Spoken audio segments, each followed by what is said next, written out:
Ito po ang napakataas natin na King Opal. Magandang pan-display sa garden or sa farm. Ayan. Ang maganda sa kanya, kung mamulaklak siya, yellow na yellow at antingkad. At dahil matured na nga siya, puno na ng bulaklak yung kanyang mga sanga. Yung itsura na yan, marami nang lumipas na bulaklak. Pero tingnan nyo, orange na orange pa rin kung tanawin niya siya. So ayan siya oh. Mga 10 feet siguro to, more or less. Ganon siya kataas. Ayan. Kahit mataas, kitang-kita kasi matingkad na orange siya. King Opal yung variety niya. Ito naman po yung buttercup ko na sobrang maganda ang RS. Malaki siya. Mataas pa sa akin. Mga more or less 7 feet siguro. At ayan, kita nyo naman ang dami-dami na niyang bulaklak. Tinrim ko kasi ito, kinuha ko isang kaya ayan, nagpuro bulaklak. O, ito pa, hanggang sa likod. Maganda siya hanggang sa likod. Juicy ka pa. Ang ganda pa ng RS niya. O, ayokong ibenta to. Gusto ko lagi siyang nakikita. Pero, meron na akong mga susunod na magiging favorite. Kaya pwede ko na siyang ibenta if the price is right. Name your price. Pag nagustuhan ko, ibebenta ko.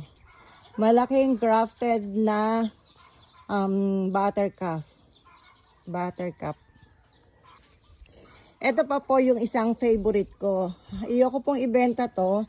Madami na nagtanong nito kung magkano. Pero hindi ko mapresyohan kasi yung pagkakagusto ko sa kanya, hindi kayang tumbasan ng presyo. Pero marami na akong nakitang bagong graph ngayon na magiging apple of my eye. Magiging susunod na favorite ko. Kaya kaya ko na siyang i-let go. If the price is right. Kaya name your price. Ayan, ang ganda ng RS niya. Tapos, kita nyo naman, wag nyong pahahabain yung kanyang mga sanga. Kasi maliit lang yung paso niya. Hindi kayang supplyan ng nutrients kapag humaba yung sanga. Parang kaya ko po niliitan yung paso nito. Gusto ko yung parang pa-bonsai style. Malaking RS tapos heavy prune. Talagang konti lang yung mga sanga niya. Tapos puro bulaklak. Ganon yung plano ko dito. Kaya niliitan ko lang yung paso. Ayan. Pero nilagyan ko ng mga tali na lubid para hindi siya gumalaw. Kahit maliit yung paso niya, hindi siya mabubuwal. Ayan. Basta, may creation. Ang ganda. Yan. Pure siya na Ramona Star. Yan. If the price is right, bebenta ko ito. Don't worry. Mura lang ako magpresyo. Hindi ako katulad ng isa ng iba na mahigit 100,000 kung magpresyo ng kanyang grafted. Ito, sobrang laki nito. Sobrang ganda. Maganda yung RS, maganda yung variety. Pero hindi ko bebenta ng 100,000. Dahil mura lang po akong magbenta. Promise. Name your price. Pag nagustuhan ko, bebenta ko sa'yo. Ito pa yung isa, kapamilya niya, na mga chili farm, tsaka flame farm. Ayan, meron din siyang chili yellow. Yan, pareho lang silang may chili yellow. Tsaka chili ice cream, meron to. Yung isa rin may chili ice cream din yung isa. Chili yellow, chili ice cream, chili red, and flame red. Ayan. And King Opal. And, asan yung ruby niya? Ito sa gawi dito, ayan. Sa bandang ibaba, may ruby siya. So, present yung tatlo.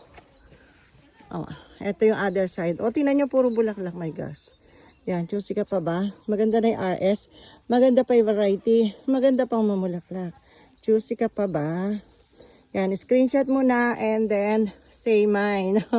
Send nyo sa aming Facebook page, Royal Garden of Bougainvillea. Or kung gusto mo mag-visit dito sa garden, pwede, open kami. Every day from 8 a.m. to 4 p.m. Yan, tingnan mo na lang ng personal kung gusto mo makita ng personal before you buy it. O, dalawa sila. Ganda. Partner. Pareho sila ng variety. Ito pa yung isa sa mga grafted bougainvillea natin na Ramona Star ang nakagraft. Yan, ang daming bulaklak.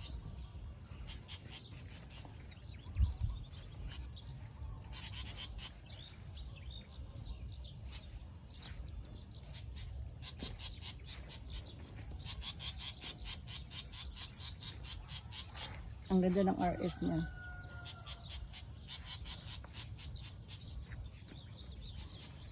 Baluktot ang RS. Ewan ko ba ba't naging ganyan.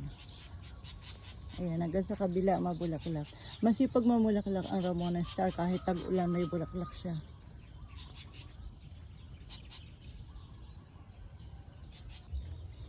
Then ito pa yung Ramona Star natin na sobrang malaki. Ayan, mabigat yan. Parang hindi kayang buhatin ng 4 na tao. Ayan, super sipag talaga ni Ramona. Kung bulaklak lang ang hanap nyo sa bougainvillea, dito na kayo sa Ramona Star. Gandang pan-display nito. At ang RS niya, oh, all goods.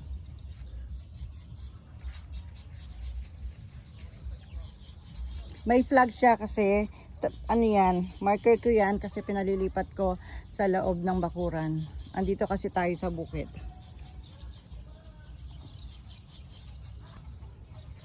Ito namang isang to ay grafted na Sakura Belacan. May frozen Sakura, tapos meron Sakura Belacan, tapos yung ibang Sakura Belacan niya nag-green leaf. Ayan. Pero hindi talaga green leaf na Sakura Belacan yan. Variegated talaga yan. Minsan lang talaga nag-green leaf si Sakura. Ewan ko. Kung katulad din kasi siya ng ibang variety na variegated, minsan nag-green leaf. Yan. All goods din ang RS niya. Sobrang maganda. Ito yung mga semi-giant ko dito. Medyo makapal yung RS. Tapos mababa. Pinaputol ko ng mababa. Ayan. Ganda. Gandang pan-display. Tatlo yan eh. Pare-pareho ng paso. Tapos pare-parehong magaganda yung katawan ng RS. Yung malalago. Maraming sanga. Then ito yung multi-crop naman to. Na same path din. Katulad ng sa Sakura Belacan and the Ramona Star. Pareho siya ng paso. Tapos pareho ding maraming sanga yung RS niya. Tapos ganyan yung mga nakagrap. Multi-grap siya. Brisa red, tricolor, ganyan. Yung mga white, Barako white. And mayroong mga variegated. Hindi ko alam kung ano yung iba kasi wala pang bulaklak. Mga flame, meron din siya. Ayan, basta multi-grap siya.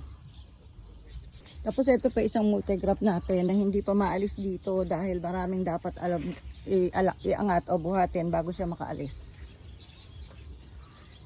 Ayan, napaloob dito. Ayan, ang dami ng bulaklak. Ready to sell na nga sana to eh. Trim natin, alisin natin yung mga humahabang sanga. Para paglabas niya, pwede na siyang ibenta. Yan, multi-grap po yan. Kung bet nyo po yan, mataas pa sa akin. Mga 6 feet siguro.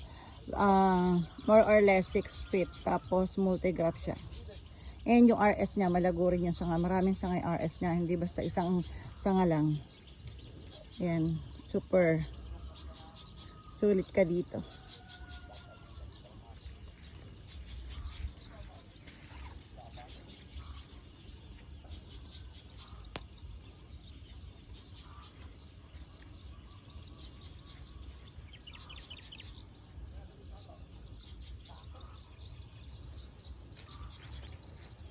May brisa red na variegated ano.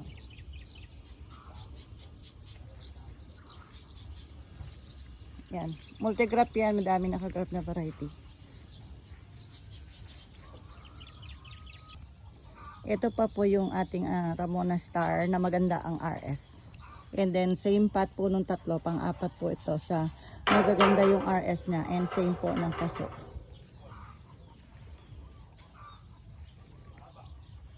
Yan. Kukunin ko yung sanga na to bago ibenta. Pang-grap ulit. Ang dami ng bulaklak din ha. Ayan, hinihintay ko sanang mailipat sa loob ng bakuran bago ko i-video para maluwag eh. Naiinip na ako, ang tagal eh. Mahirap po kasing buhatin. Ito pa yung mga newly crop natin, mga soon to sell. Ito yung mga variegated opal. Ayan, mga variegated opal. Ayan, ganyan siya sa malayo. Tapos to, parang Vera orange to eh. Parang Vera orange. Hindi ko alam yung ibang variety. Basta puro variegated din siya.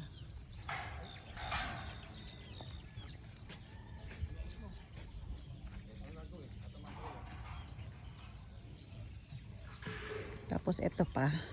Sa gawin dito. Ito rin mga variegated opal din to. Yan. Yan, mahaba na yung mga sangain din, may mga buds na siya. May orange. Hindi ko alam kung pure na king opal na variegated to. Pero yung unang mga nagbulaklak na. Ayan, puro orange yung bulaklak. May mga buds ng orange.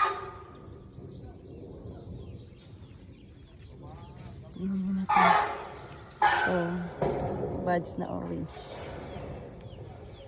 Ganda. Super. Then ito pa. Then ito pa yung Ramona. Yan, haba-haba kasi pinahaba talaga yung kasi pang grap. Puputulin pa yan para pang grap. Tapos to blueberry eyes. Tapos to tricolor. Yan, magaganda po ang RS niyan. Mahirap nang humanap ng magandang RS. Ngayon, ang mahal nilang magbenta pag maganda yung RS. Ito, puro tricolor to. Yan, ganda rin ang RS nito. Mahal magbenta pag maganda yung RS eh. Kaya ito, naku, hindi ko alam kung makakabili pa ako ng ganitong RS.